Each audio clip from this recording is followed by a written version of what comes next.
Hi everyone. So I'm really excited to read this book because it was a gift from my friend Jonathan and Eliana. They sent me the book because they knew that I was reading books to you all, and they've been listening too. So I guess they wanted to hear this book. It seems very special. These times are very special to me because I feel like I really am reading to you, and you're all in this room with me together. Calvin and Rome and Mila and Kaya and Easton and Raylan. So this is a very special time for me. So should we get ready? Open our hearts and our imaginations and listen to this book. And our ears. The Other Way to Listen.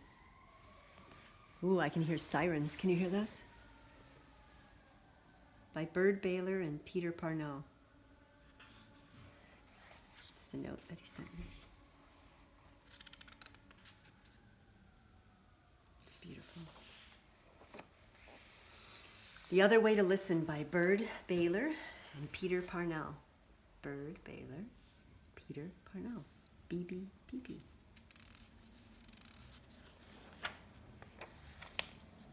This is for Ricky, Jesse, and Zach.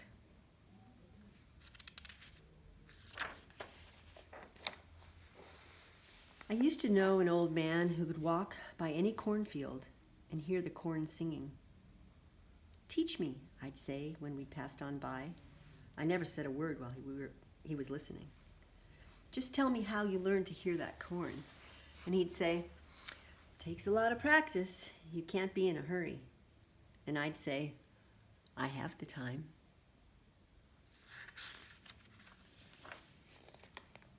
He was so good at listening. Once he heard wildflower seeds burst open, beginning to grow underground. That's hard to do. He said he was just lucky to have been by himself up there in the canyon after the rain. He said it was the quietest place he'd ever been, and he stayed there long enough to understand the quiet. I said, "I'll bet you were surprised when you heard those seeds." But he said, "No, I wasn't surprised at all.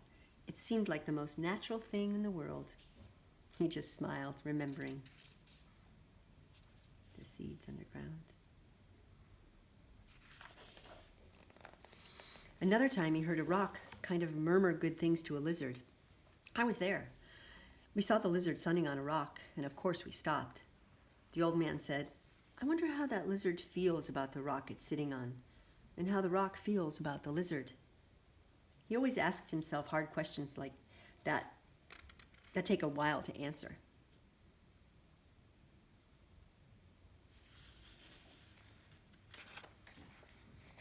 We leaned against another rock. A long time passed, and then he said, "Did you hear that? They like each other fine." I said, "I didn't hear a thing." He said, "Sometimes everything being right makes a kind of sound. Like just now. It wasn't much more than a good feeling that I heard from that old rock." "Were you surprised to hear it?" I always had to ask. He said, "Not one bit. It seemed like the most natural thing in the world." And I said, "I wish I'd heard it too." And he said, he thought I might someday.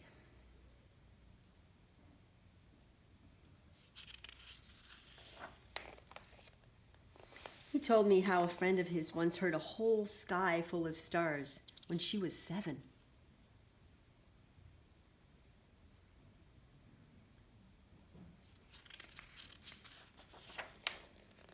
And later on, when she was 83, that's as old as my mom, she heard a cactus blooming in the dark.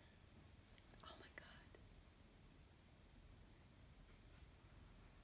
That's so beautiful. At first, she didn't know what she was hearing. She found it just by following the sound. There were 20 flowers on one cactus, and they were all white as the moon. And the old man says, most people never hear those things at all. The night blooming cirrus. I said, "I wonder why." He said, "They just don't take the time you need for something that important." I said, "I'll take the time, but first you have to teach me." I'd like to if I could, he said. But the thing is, you have to learn it from the hills, from the ants, from the lizards, from the weeds, and things like that. They do the teaching around here. Just give me a clue on how to start, I said.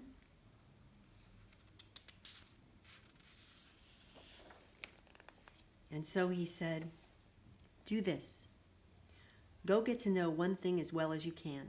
It should be something small. Don't start with a mountain. Don't start with the whole Pacific Ocean. Start with one seed pod, or one dry weed, or one horned toad, or one handful of dirt, or one sandy wash. I said, I'll take the sandy wash. He said he started with one tree.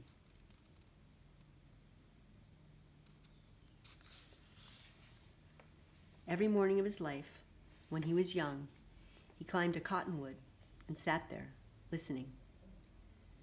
He told me it was worth the time. He said trees are very honest, and they don't care much for fancy people. And he said he doesn't know of anything he ever did as important as sitting in that tree. Tell me everything you can, I said. He said, well, you have to respect that tree or hill or whatever it is that you're with. Take a horned toad, for example. If you think you're better than a horned toad, you'll never hear its voice, even if you sit in the sun forever. And he said, don't be ashamed to learn from bugs or sand or anything. I said, I won't. He thought of one more thing. It's good to walk with people, but sometimes go alone. That way, he said, you can always stop and listen at the right time.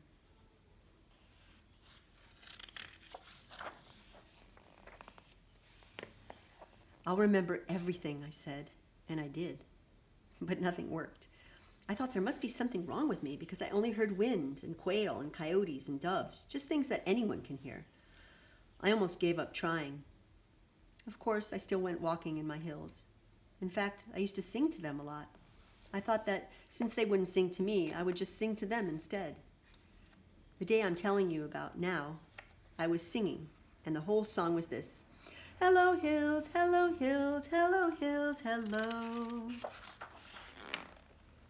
That was after I had been away 5 days and I had missed those hills 5 days. I went out earlier than usual. You know how everything looks new at sunrise? Well, all those hills were looking new. I was just walking where I always walk, but that morning I kept thinking, here I am. And whatever way I happened to go was always right. I climbed the rocky side, not the path. The rocky side is steeper, but I like it best. And anyway, that's where I found my 3 hawk feathers. I stood at the top where I always stand, looking down. Hello hills, hello hills, hello hills, hello.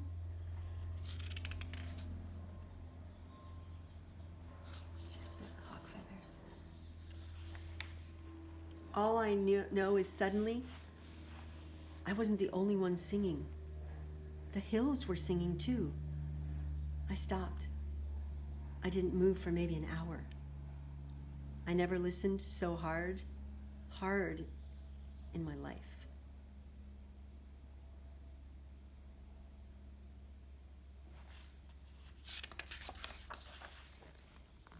Of course, their kind of singing isn't loud. It isn't any sound you can explain. It isn't made with words. You couldn't write it down. All I can say is it came straight up from those dark, shiny lava rocks, humming. It moved around like wind. It seemed to be the oldest sound in the world.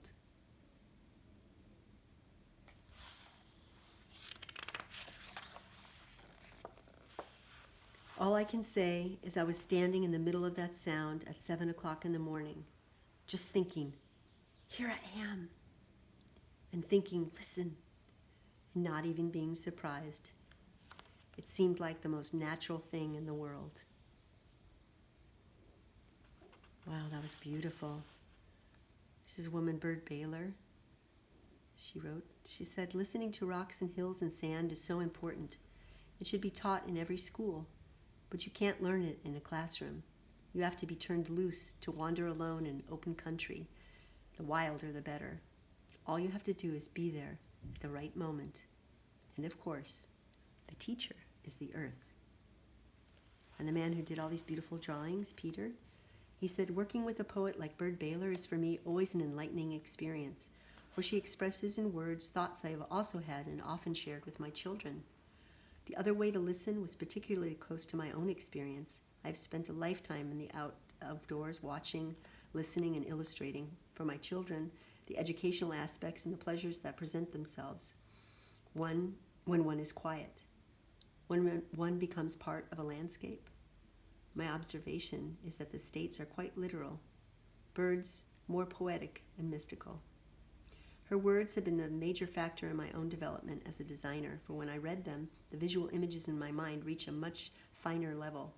And when I look back over the 6 or 7 dozen books I've illustrated, the pictures I've done for her books are by far my most creative.